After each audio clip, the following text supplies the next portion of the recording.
Good morning, friends, ME friends. I hope you're having as good of a day wherever you are, afternoon, evening, as you possibly can. You know, I'll tell you, I'm in this 31 and a half years. I was very fortunate to find an answer to make me functional, because I always knew Dr. Bell's research, which a lot of you don't even know about now because you're newer, was the answer. A big answer. And it worked out for me, you know. But I notice a lot of you these days, you know, we talk about, malaise and fatigue. I post it all the time. That's not your crash, and that's CFS. I see a lot of you putting ME-CFS because you don't know better. What you don't know is that advocates had to change the name committee from 1997. 2007, the furthest they got was ME/CFS. Okay, because it was being called CFS. The name was changed in 1988. Nobody knew what those illnesses were in the outbreaks, so they didn't know it was ME. And for decades and centuries, well, from the 1800s, it was called neuromyasthenia. So now, I notice you're settling. Okay. Advocates settled in 2007. Well, at least we got ME back. But they were hoping that the CFS would be dropped. If you notice, it wasn't just not dropped. In 2015, they did that IOM thing and made a new name, SCID, watering down the illness more. Never settle, my friends. Never settle. You're settling. Let me tell you something. You guys were around back in the late 80s, 90s, and went through what we went through. You wouldn't be settling. You think you're gaslighted by a few doctors? Try being gaslighted by the media. People at the NIH, the researcher at the NIH, Stephen Strauss, he died of a brain tumor. But Stephen Strauss, during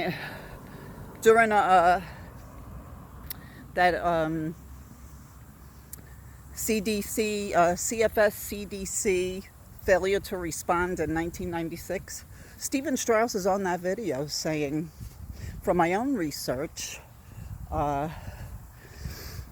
he basically said those patients will feel better no matter what you give them. I'll tell you, a lot of us, I never lived that down with people in my own personal life. And before that, the media saying it was psychosomatic. I lost my family. My marriage I lost my marriage. I lost almost everything. And I almost lost my life. Almost lost my life.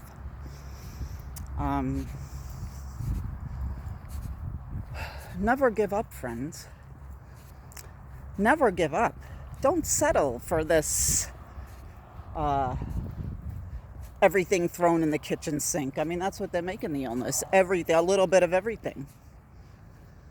It's not that this, according to the criteria, it's not the distinct disease like the WHO gave it the ICD-4 in 1969.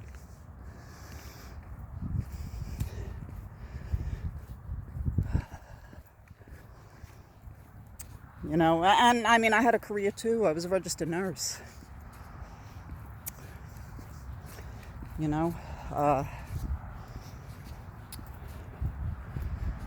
And And some of the same people are still around. The person at the CDC still running the show there.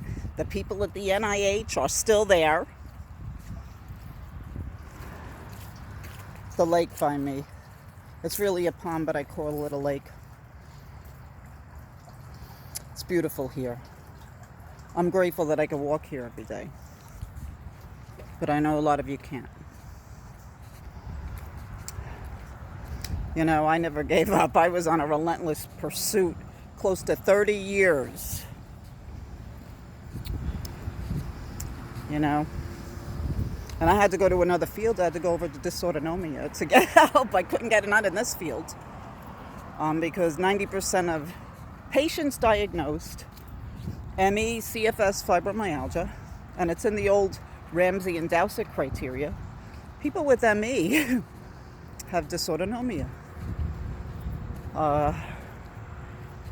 Orthostatic intolerance, if they tell you, oh, you just have orthostatic intolerance, well, you need to ask them what kind of orthostatic intolerance, which one?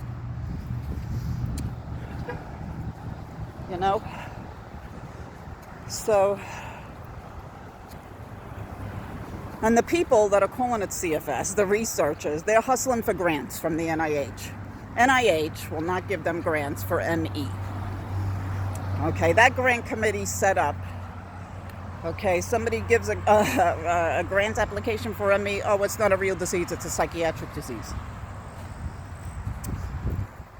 So you really need to study your history, friends, to know what's going on. Okay, otherwise, you're going to get no further than all of us, and we fought.